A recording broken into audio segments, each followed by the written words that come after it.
Hey guys, Jeremy coming at you live from the Method Evolution Fitness Studio, and today we're going to bring you a sample off-day workout routine. I've talked to many of you guys about this same routine, and now I want to share it with all of you on the blog. Basically what it is, it's going to be a strength cardio routine. It'll take about 40 minutes, and it'll involve one half of the workout with weights, and then the other half with your interval running. So we'll get right into it today. What we're going to do is I want you guys to take about the heaviest dumbbells you can find in your house, and we're going to use those for all of our exercises. So we have 5 exercises today, all in a circuit fashion, so we'll do all 5 in a row. Each exercise is going to consist of 20 repetitions. So we'll get right into it. What we're going to do first is we're going to start with our full body clean. How to do that is we're going to squat down, bring the dumbbells to our mid-calf, and we're going to pull it up into our shoulders. We'll drop it right back down, pull it up into our shoulders. This is really an explosive hip movement as you're pulling the weights up to your shoulders. I don't want to see anybody swinging them. All I want is a straight line of pull right up here. Remember, once again, we're doing 20 reps with the heaviest weights you can handle. And then next we're going to go to a push press. So we just pulled, now we're going to bring the weights back up to our shoulders and we're going to press them. This movement involves a slight dip from the hips and a drive up above the head. Now notice how I want to finish with my hands covering my ears. I don't want to finish out in front here looking up at the weights. I always want to be eyes forward, arms covering the ears. We'll bring it back down and we'll keep pushing. Once again, we'll go 20 of those. After that, we're going to drop down to our deadlift. Our deadlift starts with our feet hip width apart or slightly wider. And we're going to keep the weights in front of us here. Basically all the deadlift is a squat with the weights at your side or in front. And we're going to do a stiff leg variation of this. So what I want to do is get a slight bend in my knee, keeping my torso into a little bit of extension, my back into a little bit of extension.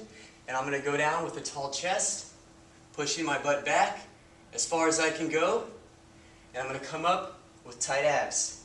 Now we're doing the stiff leg variation here because what we want to do is we want to stress the posterior chain back here, and we want to work the glutes, hamstrings, and lower back muscles. So once again, out in front, chest up, push the butt back, and stand up nice and tall.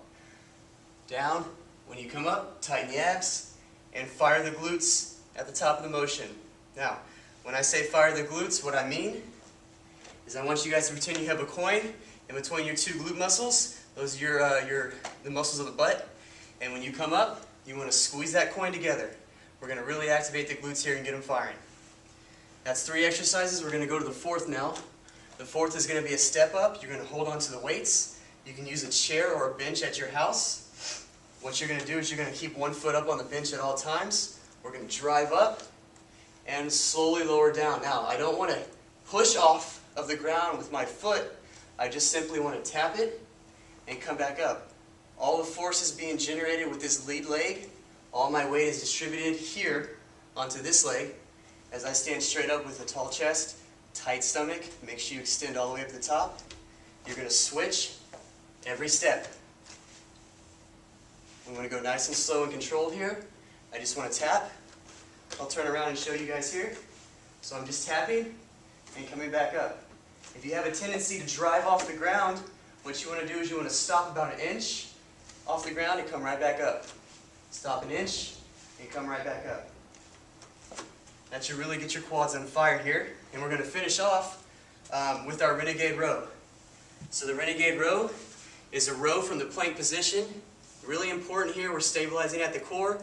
This is mainly a core dominant exercise. We really got to stay strong in the core and the glutes here. So we'll start with the weight close together and our feet a little bit outside shoulder width apart. Now, what I want to do here is stabilize my glutes. I want to squeeze them tight, and I want to squeeze my abs tight like I'm bracing them. I'm going to pull up 1 without moving my hips or my abs. No butts in the air and no sagging hips. We want to stay nice and neutral right here as I pull up each dumbbell. You're going to do 20 total of those, so it'll be 10 each side. Now, you guys need to try to get through about 4 of these circuits in 20 minutes. At least 3, shoot for 4. After all those 5 exercises, we'll rest about 90 seconds in between each one, and then we'll go again. Once you're about that 20-25 minute mark, depending on if you want to go for 3 or 4, it's time to start your cardio session of the workout. So, the reason why we start the strength training first is we're going to burn all of our muscle and our liver glycogen, and then we're going to get into that fat burning zone. So we're going to get our body into the zone to where it's going to burn fat. We've already utilized all our other fuel sources, and now we're ready to start burning fat for fuel. So what I want you guys to do is I want to take you guys either to the treadmill or to the outside track, or out to your, I guess outside of your house, wherever you guys choose to run. We're going to start with a 30-second sprint. We're going to sprint as hard as you can, as fast as you can for 30 seconds. At 30 seconds, you should be pretty exhausted. I want you guys to be on about a 9 or 10 out of 10 as far as your exhaustion level goes. So what you're going to do is you're going to sprint for 30 seconds as hard and fast as you can, and you're going to walk for a minute to a minute and a half. So the sprint should be very, very strenuous, and the walk should be very light. So if you have outside, what we're going to do here is we're going to sprint as hard as we can down to a certain point, 30 seconds, and we'll walk back. Nice and slow, recover, catch your breath.